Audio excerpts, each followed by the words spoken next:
2024 లేదా 25లో డిగ్రీ లేదా బీటెక్ చదివారా? సాఫ్ట్వేర్ జాబ్ కోసం ఎదురు చూస్తున్నారా? అయితే కోడ్ జ్ఞాన్ 100 డేస్ కోర్సులో చేరండి, జాబ్ సాధించండి. నమస్కారం ఉమా గారు. నమస్తే అమ్మా. కుజగ్రహ సంచారం ఏదైతే ఫిబ్రవరి 23 నుంచి జరుగుతుంది అని అంటూ ఉన్నారు. సో ఏ రాశి నుంచి ఏ రాశిలోకి వెళ్తుంది, ఇది ఎన్ని రోజులు ఉంటుందంటారు? ద్వాదశ రాశుల వారికి దీని ప్రభావం అనేది ఏ విధంగా ఉంటుంది?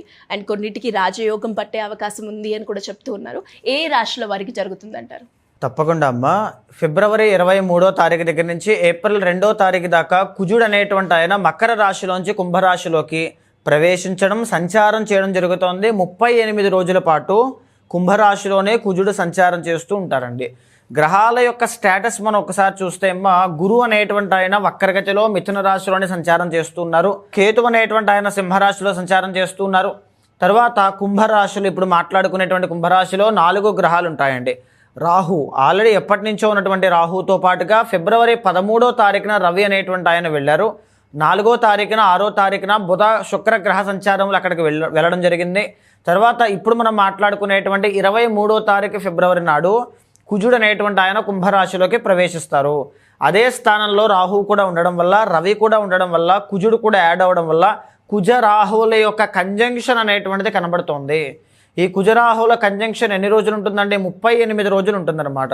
38 రోజులు కూడా ఎలాంటి ప్రభావాలు ఉంటాయి అంటే అగ్నికి సంబంధించి, అంటే విపరీతంగా ఎండలు ఏదైనా పెరగడం కానీ, లేకపోతే కుజుడు ఇండికేట్స్ వాహన ప్రమాదములు ఏమైనా జరగడము కానీ, ఆర్ గాలికి సంబంధించిన వాయుతత్వం కదండి కుంభము అంటే, గాలికి సంబంధించిన ఏదైనా ఇబ్బందులు రావడం కానీ, ఇన్ఫెక్షన్స్ అనేటువంటివి ఎక్కువగా రావడం కానీ, ఇలాంటివి జరిగే అవకాశాలు ఎక్కువగా ఉంటాయని, అగ్ని ప్రమాదములు జరగడం కానీ, ఎలక్ట్రిక్ షాక్స్ వల్ల ఇబ్బందులు పడడం కానీ, ఇలాంటివన్నీ జరుగుతాయి అని చెప్పి శాస్త్రం చెబుతోందమ్మా.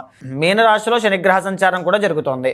ఈ పరంగా మనం చూస్తే ఈ కుజరాహుల యొక్క సంచారం కుంభరాశిలో ఉండడం కానీ, ఏ గ్రహ కలయికలు కలిసినా కలవకపోయినా విడిగా ఉన్నా ఖచ్చితంగా పాజిటివో నెగిటివో ప్రతి రాశి మీద పడుతూ ఉంటాయండి. ప్రతి నక్షత్రం మీద కూడా ప్రభావితం అవుతూ ఉంటాయి.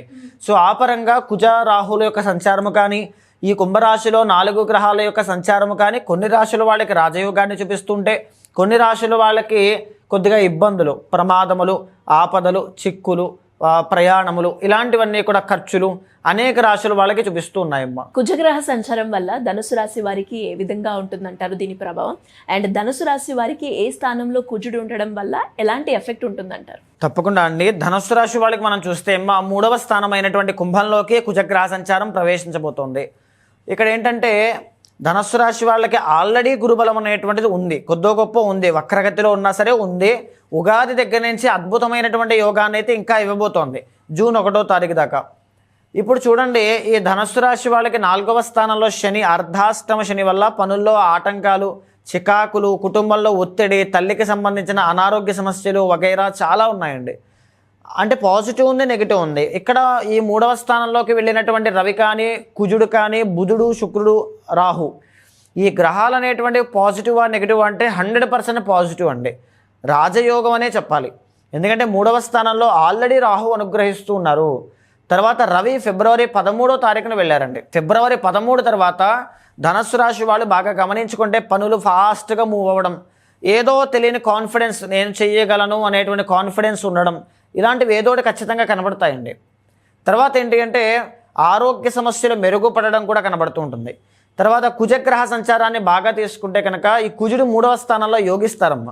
ఈ యోగించడం వల్ల ధనుస్సు రాశి వాళ్ళకి ఏం జరుగుతుంది, 12th లార్డ్ అంటే కోల్పోయినటువంటి డబ్బు, కోల్పోయినటువంటి భూములు, కోల్పోయిన ఆస్తులు, కోల్పోయిన పరువు, కోల్పోయినటువంటి శక్తి, ఆరోగ్యము అన్నీ కూడా మళ్ళీ తిరిగి పొందడానికి లేదా విదేశీ యోగాన్ని అనుగ్రహించడానికి కుజుడి 38 రోజులు ఉన్నారు.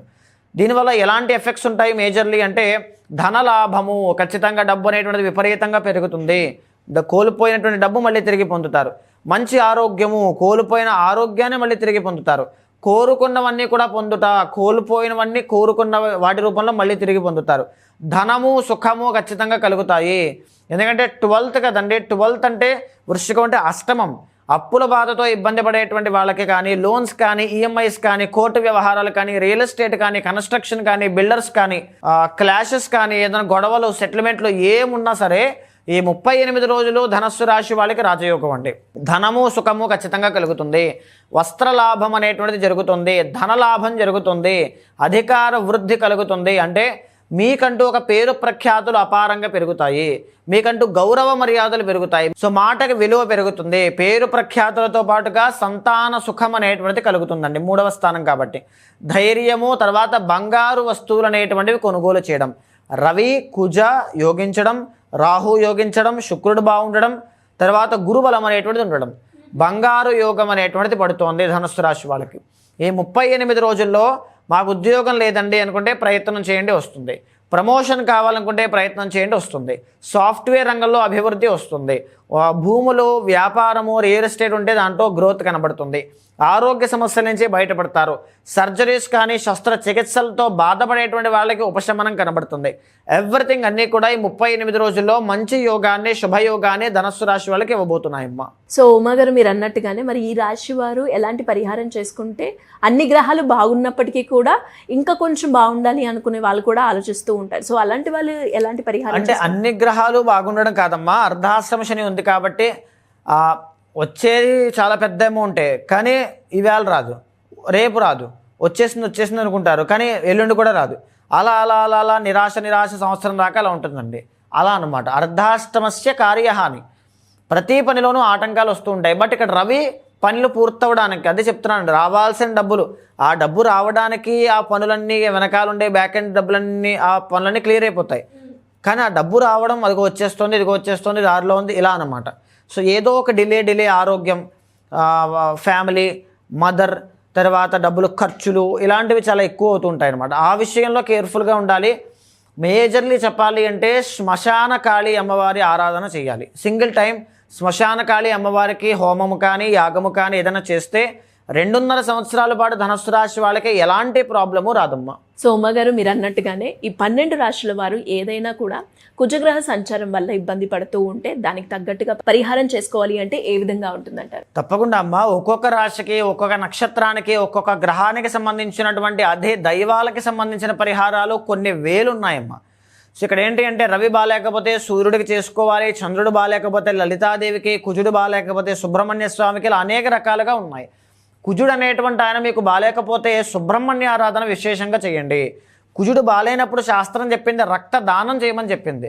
సో దానివల్ల కొత్తగా ఇమ్యూన్ సిస్టమ్ రీఫ్రెష్మెంట్ అనేటువంటిది కనబడుతుంది. రెడ్ కలర్ ఫ్రూట్స్ ఎక్కువగా తినాలి, పొమోగ్రానేట్, డ్రాగన్ ఫ్రూట్ ఇలాంటివి అనమాట. తర్వాత సుబ్రహ్మణ్య ఆరాధన చేయాలి, కందులు దానంగా ఇవ్వాలి, మంగళవారం నాడు రెడ్ కలర్ క్లోత్స్ వేసుకోవాలి. ఇలా అనేక రకాల రెమెడీస్ ఉన్నాయండి. దీంతో పాటుగానే ఇష్టదైవాన్ని, కులదైవాన్ని ఆరాధన చేస్తూ ముఖ్యమైన సమస్య కానీ క్వశ్చన్ కానీ ఏదైనా ఉంటే పర్సనల్ చార్ట్ చూసుకున్న తర్వాత మాత్రమే దానికి తగిన పరిహారాన్ని చేసుకుంటే అద్భుతమైన ఫలితాలు ఉంటాయమ్మా. సో ఎవరైనా కూడా మిమ్మల్ని అప్రోచ్ అవ్వాలి అంటే ఎలా ఉంటుందో మా గారు? తప్పకుండా అండి, ఎవరైనా సరే మీకు కింద కనిపించే నెంబర్కి కాల్ చేస్తే మా వాళ్ళు మీకు పూర్తి వివరాలు అందిస్తారు. మీ యొక్క జాతకాన్ని చూసిన తర్వాత గోచారంతో సమన్వయం చేస్తూ ఏదైనా దోషాలుంటే శాంతి పరిహారములు ఆచరింపచేసి భగవత్ అనుగ్రహం కలిగేలా చేస్తాను. థ్యాంక్ యూ ఉమా గారు, థ్యాంక్ యూ సో మచ్. నమస్తే అమ్మా.